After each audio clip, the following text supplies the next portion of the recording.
There we go. Hello, everyone. This is Dr. Karen Hardy, and welcome to Flip This Risk. Today, my guest is Jeff Hoffman, and Jeff is the chairman of the Global Entrepreneurs Network, plus other great and fascinating initiatives and projects he has worked on to actually benefit so many people who are seeking to change their lives and also to impact the world. And as you know, Flip This Risk is all about interviewing high achievers and understanding their relationship with risk-taking and how that influences their leadership abilities. So welcome, Jeff, to the show. Thanks, Karen. Thank you so much for having me today. It's a pleasure to have you. And let me tell you, right off the start, you know, we're in this environment right now of heightened uncertainty. I mean, it's the talk of the town. And it's a level of uncertainty that can either paralyze us or propel us to something. And when I say paralyze, what I'm talking about is, you know, at the individual level, because a lot of creativity and innovation and novelty happens at the individual level, but it can get clogged up. So what would you say, or what should our creative mindset be right now? Well, you know, you always have to, entrepreneurs are the ultimate optimists anyway, right? Yeah. Certainly we have to, you know, respect and understand the negatives, right? The bad part of times like this in many different areas. But the only thing you can do is move forward, right? And Right. So in moving forward, the best thing to do is look for opportunities to make things better. And the silver lining of chaos and disruption is that chaos and disruption are the breeding grounds of opportunity. Mm-hmm. So that's where entrepreneurial people say, whenever there's a mess, what can I make out of it that will make things better? So I think we should be on the lookout for opportunity at this time, again, because opportunity and chaos and disruption create new opportunities to do things better than we were doing them before. So I always look at these times as a big wide open invitation. Oh, I love that. In fact, back in November, before this pandemic and crisis started, I had spoke at an event that was held at Harvard School of Education, and I chose the topic of embracing chaos. And I didn't know that it would be something that was so relevant now, but I was speaking of, you know, when it comes to chaos, it's pretty much what you're saying. When you embrace it, there's a lot of benefits to embracing chaos. People abandon things, and then you have the opportunity to slip into places you otherwise wouldn't have. Do you see a lot of that happening right now? That's exactly right. You have to have that mindset. You have to sit down and say, chaos is happening, disruption is happening, unrest is happening because something's broken, right? So that's when you say, how could I fix it? And how could I fix it differently than it was done before because it wasn't working before? So I always try to say, what's the problem? What are new solutions that we didn't have before, which is why it didn't work before? And is there a way to make it better? So, of course, you have to have an appetite for opportunity, right? But what about the appetite for risk? Because, I mean, we have to be realistic in seeing that where there's opportunity, there's a level of risk. How do we get ready to take on that appetite? Sure. So I'm going to continue to use the word entrepreneur, but I want to define it, because when I say entrepreneur, sometimes people self-select. They say, oh, I'm not an entrepreneur, because they think it's tech or that you necessarily have to own your own business, which you don't necessarily. Let's be clear. Entrepreneurship is a mindset, right? It's a skill set. So when I say entrepreneur, I don't mean you own your own tech company. What I mean, and I actually have always kind of wanted to change the word. Instead of entrepreneurship, I wanted to use self-determination. So for the rest of this podcast, my definition of entrepreneurship is, entrepreneur is somebody that wants to design the future. That's all I mean by that, okay? So I don't want people to tune out. They're listening thinking I'm talking about tech or money or anything else. Entrepreneurs are people that say, I don't like the way things are, but I got an idea to make them better. That's all that we mean here. So by definition, risk is the very center of that decision. There is a sign I used to have in my office that said, being an entrepreneur is like jumping off a cliff and trying to build an airplane on the way down. Yeah. And that's what entrepreneurs do. They jump Yeah. off cliffs and they hope they can have enough parts and enough time to build an airplane before they hit the bottom. That is the nature of it. And the reason those opportunities exist is because so many people are afraid of risk. So many people take the quote, safe path and stay in the middle, that the innovators, right?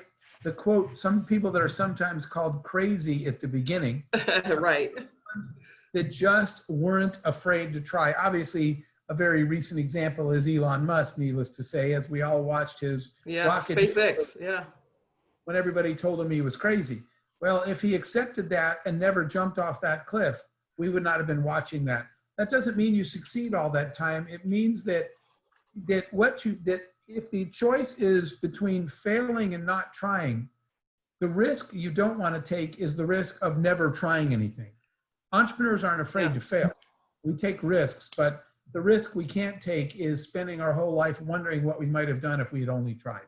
I love that, Jeff, because one of the things I try to do here through this podcast is to, help millions of people address the crippling fear of risk, because holding us back from a lot of opportunity and things we have never imagined before, opportunities to contribute as well. But I like the fact that you mentioned the mindset piece, because I was going to go there eventually in our conversation. We naturally think that entrepreneurs are the only ones that have an entrepreneurial mindset, when in actuality, there's a lot of people running businesses, corporations, nonprofits. They aren't entrepreneurs per se, but they have the mindset of that. How important is it for people to understand that? Yeah, I think that's really important because, like I said, some people sort of select themselves out and say, I'm not an Yeah. entrepreneur or I can't be, and they start closing off their thinking. And again, it's important to realize it's simply the mindset of problem solving. Entrepreneurs do two things. They own a problem. They don't walk away from it like everybody else. Everyone else says, oh, that's a big mess, but it looks hard, so I'm not going to do anything. Entrepreneurs own it when everyone else walks away. And then entrepreneurs focus on a newer and better solution than we used to have. So you can do that in everything that you do. I actually heard two moms the other day. One mom was talking about all the things they're dealing with this moment in time, having their kids home from school. And the other mom said, I just sat down and thought, I'm going to have to redesign the way I manage my kids' day-to-day life right now. And so she took it as a wide open opportunity. Instead of kind of limping along, she said, I'm going to take a fresh opportunity to do better, to design my kids' day and my family's day and create new learning opportunities and new family activities. And so her entrepreneurial mindset was, here's the problem.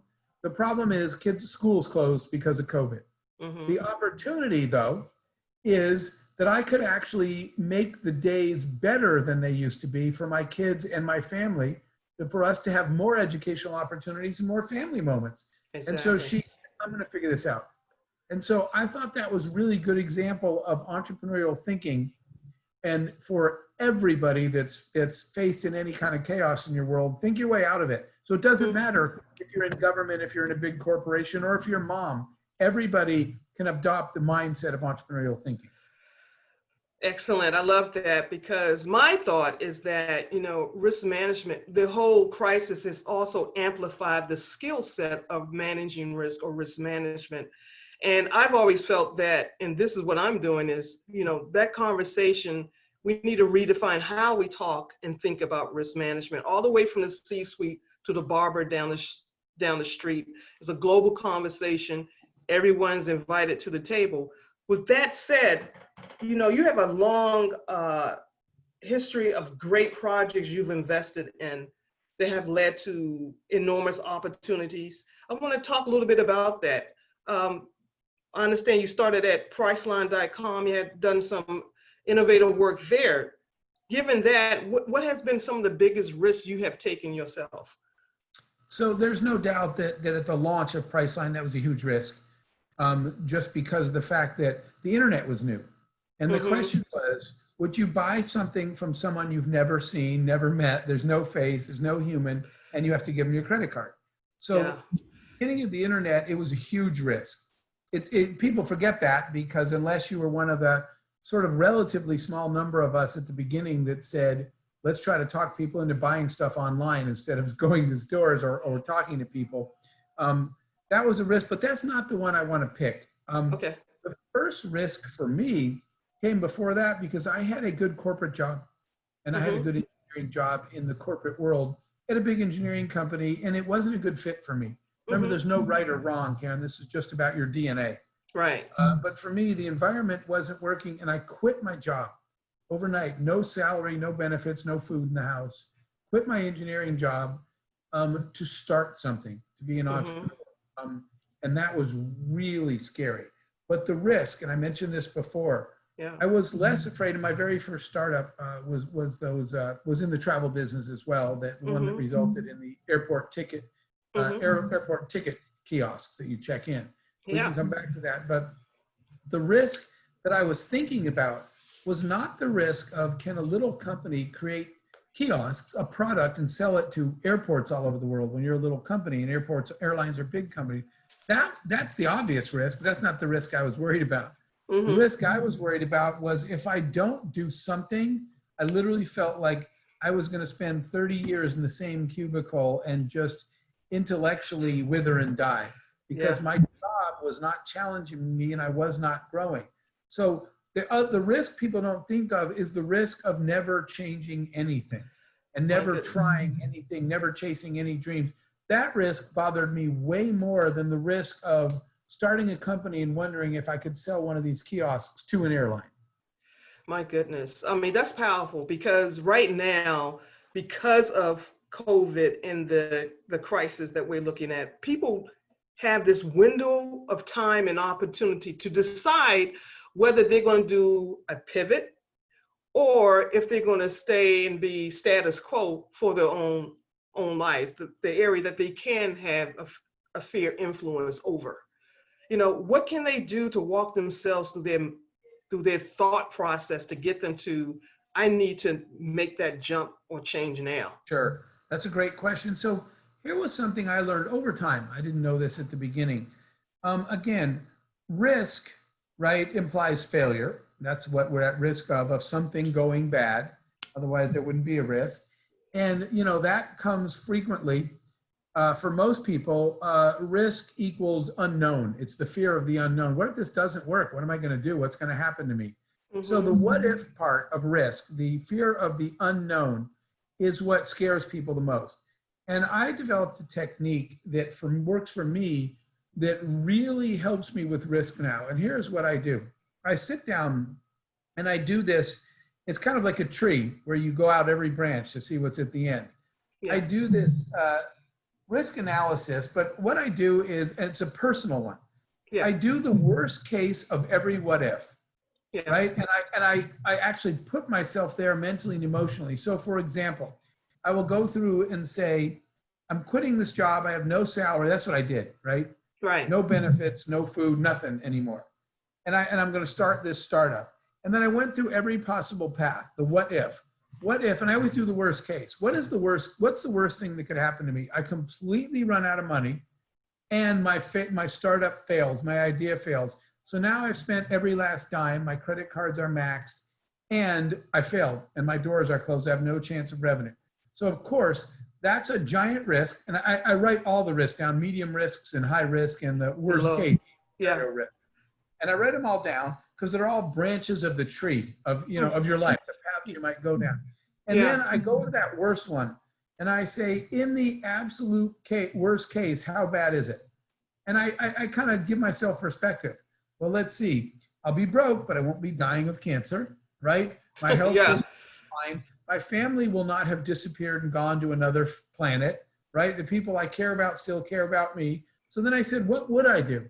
And I said, well, I guess I could apply for a job. Where would you apply for a job? And I started writing down places. What kind of jobs? What kind of job do you think you could get if you absolutely needed it? And where? Who might help you get it? Do you have a resume that you could get that job with? Do you have a place you would go search for jobs? So I prepared all those things. I wrote the resume I would use. I looked on job sites. I looked at what kind of jobs there were, where they were, how I would need to go about pitching them. By the time I was done, acting as if the worst case happened and playing out that scenario, Yeah. I said, you know what? It ain't good, but it's not so bad. If Right. the whole thing fails and the risk is the worst case, then I've already got this resume. I already know where where I'm going to go. I already know who I'll call. I even went way back then, I wrote down a couple of people that I probably could borrow a little money from until I get a job. I Yeah. wrote their names down. So the process of walking through the worst case scenario and closing your eyes and living it Yeah. made me realize it's not so bad. I will survive. The sun will rise again the next day. I can take this risk.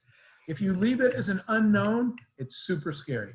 Yeah. I actually teach, that's what I do is teach people that, first of all, there are no absolutes, but we do look for a reasonable assurance somewhere.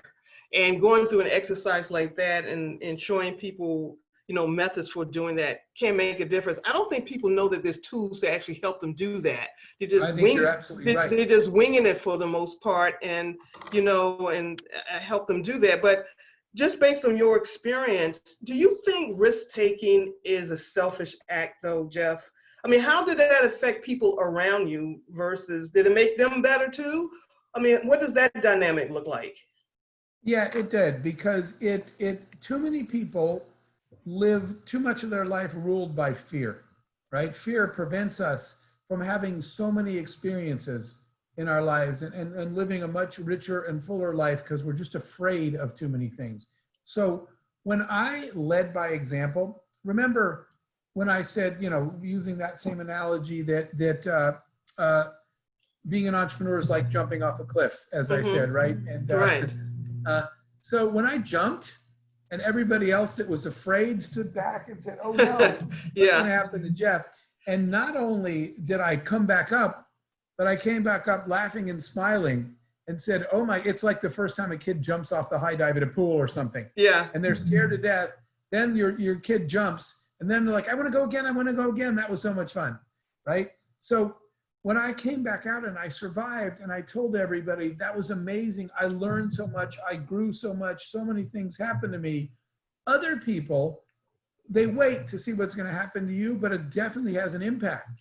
Yeah. They say, wow, now I can't just sit here and do nothing anymore when I see that risks aren't all bad. And that sometimes when you take a risk, the reward, it's one of my employees wrote on my wall once, because I used to say this all the time. I used to tell them, no guts, no glory. And so they actually made like a painting of it and put it on the wall, because I would tell them, correct. If you don't, we also had go big or go home on the wall. If you don't take big chances, you'll never get a shot at big successes, at the big moments in your life. So the way that it affects people is when they see that you not only survived, but you thrived and your life was elevated to the next level, they are way more likely to jump off their own little cliff when they see it's possible. I tell you, that's so magnificent in terms of influencing other people. But eventually people have to make a step, right? They do have to go into some form of action to make the change that they want. And I think right now is great. I know there's some very sad stories, but it's great right now because it's a collective effort now. Everyone is dealing with the same issue in terms of dealing with the situation. Now, what you make out of it is your decision. But when you have people you have access to them now that you never had access before, and they're sharing and dropping knowledge and wisdom about these are the steps and these are the things you can do, because the next day is going to come, the time of whatever that new normal is. Where are you going to sit when that happens? Are you going to be a consumer of that new normal or creator of that new normal? What are some things people can start doing to be at that table? For example, there are 3 huge areas for that some people are going to design, and some people, like you said it right, they're going to create, and some are going to just consume. But let's look at the 3 huge opportunities. One of them is the future of education. All school systems all over the world were not ready to send your kids home, and parents were not ready to teach kids at home, and students in many cases were not ready or didn't even have the equipment to do a virtual education and online. So what it pointed out to all of us is it's time to upgrade education. The whole future of education is in question. Hmm. So you can wait and see how it turns out, or you can have ideas and start creating the future of education. The same thing goes for the future of work, right? All of us, there were so many companies that have never had a remote employee. They didn't even know what the word telework means. And Right. now all these employees were forced to be sent home and figure out a way to be productive from home. So again, a lot of us are looking for productivity tools, but some people are going to design them. Some people are going to create the tools of tomorrow that let you and I be more effective. And as you just said a minute ago, share ideas with each other in ways we never could when we had to meet in the office, when we're at the coffee shop or the restaurant. And then the third one that's huge is online medicine. What this Telemedicine. pandemic Yeah. showed us was that not everybody could get to doctors, get to a hospital, get the care that they needed. And we needed to be able to access doctors and medicine and preventative care using technology from our home. And so there's three huge industries that are changing the, the new that are the new normal. And there are industrious people right now trying to figure out how to be part of that. And there's other people waiting to see what it's going to look like. Absolutely. I tell you, like you said before, lots of opportunities. You got to be ready for it. There's a host. Some of my audience are professional risk managers. That's what they do for a living. Now, they've been thrust into the limelight as well. I mean, some people say that's the hottest job right now. But the thing about that is that how people interpret the role of that profession is up for discussion. You just don't want to be seen as someone that's perfect for the crisis. You want to be, in a position to help people strategize and manage risk better within the organization. What can those professionals do? Because you talked about it being a mindset, right? It's just not for entrepreneurs. You don't have to run a company to be an Right. entrepreneur, Absolutely. right? What do risk professionals, based on the information I gave you, probably have limited information about it, but what can they do to position themselves to influence those internal CEOs? They have a hard time making hard decisions. Sure. So it's really good news for risk management professionals. And the reason is the big shock to the system that everybody had was that nobody had a plan. Nobody ever had a plan for what if you have to send all of your employees home and the whole country shuts down. No one had a plan. Yeah. So for a lockdown and quarantine. So what every executive is thinking now is, what else have I not thought of in my risk profile? What else could happen to me?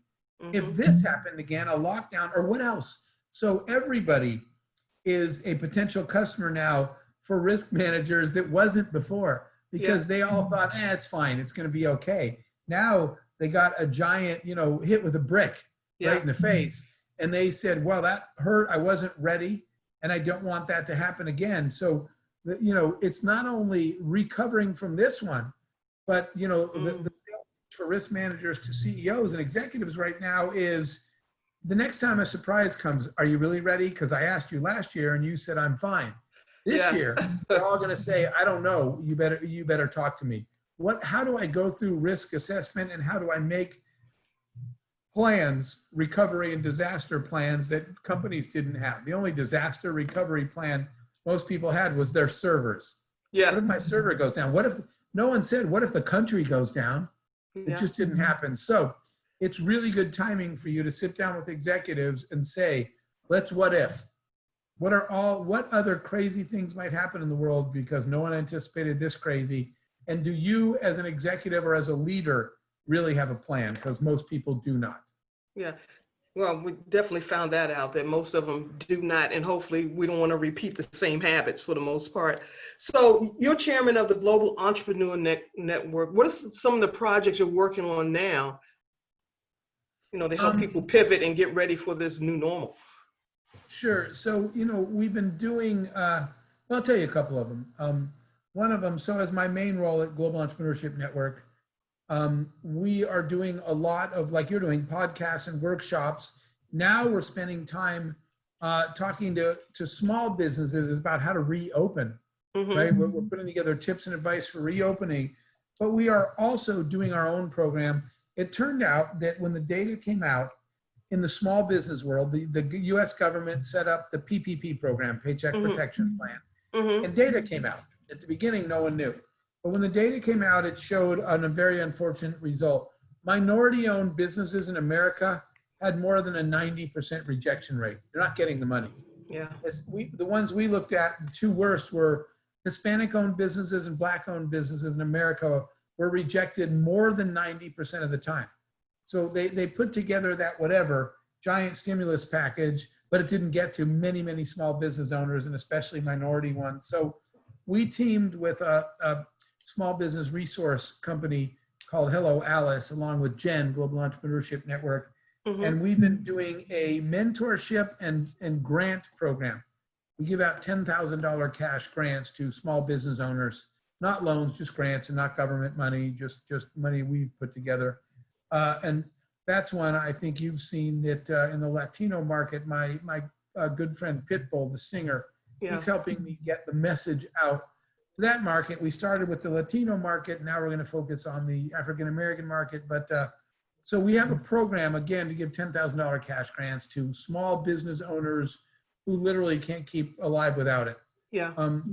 That's a big program. And then Dream Tank that you mentioned earlier is a project we just launched to bring kids to the table, to have youth groups around the country and around the globe at the table discussing what is the future of school and can't we be part of the design, right? And you know, a lot of the youth came to us and said, we want to be part of the discussion of eradicating racism, right? We see it on TV. We see COVID on TV. We hear our parents talking, right? They're sitting there and listening and dealing with all this, but no one's asking them, what would you do?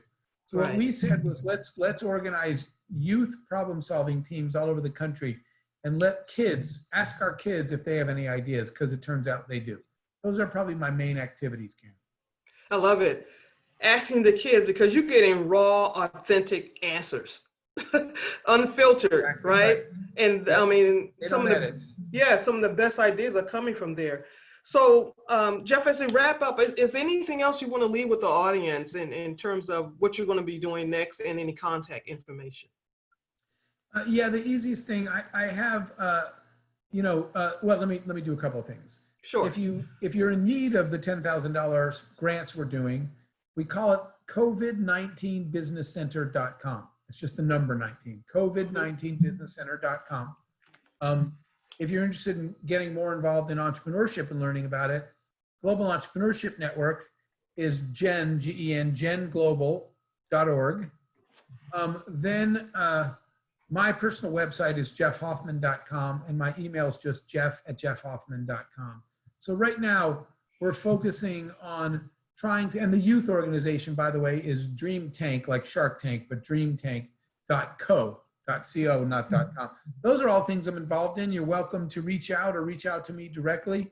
But I think you can see the focus there. We need to help people plan for future risks and be ready. We need to spread entrepreneurial thinking.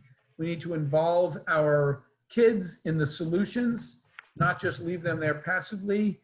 And we need to reach out and help our neighbors get through tough times right now. I couldn't agree with you more. I think your skill set and just your drive to help people, so needed right now. I appreciate your time for being here too, so we can spread your message and the work that you're doing and get people more involved. And that's what we should be doing right now. Thank you. So we're all putting our money where our mouth is and our effort and our expertise, and this is what we're creating. So thank you so much for being here.